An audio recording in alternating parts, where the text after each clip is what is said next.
din para sa niriban at kinulayan na buhok. Ayan po, para hindi maging frizzy ang buhok at maging soft ang hair ng client, atin pong i-keratin. Ayan po guys. So, in-applyan ko na po yan lahat.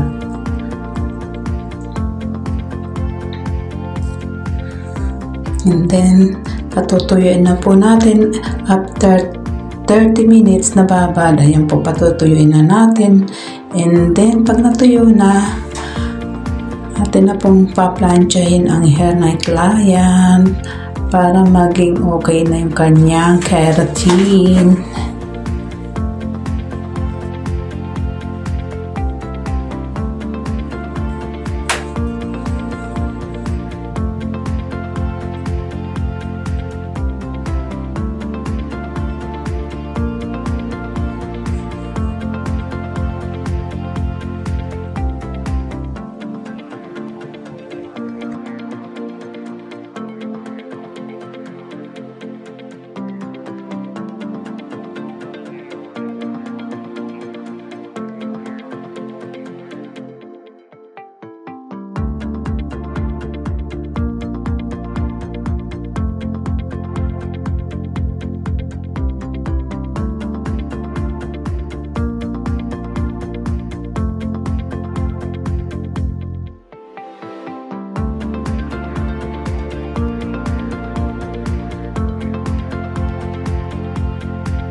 So, ayan po guys. So, tingnan nyo ang ganda na ng buhok niya.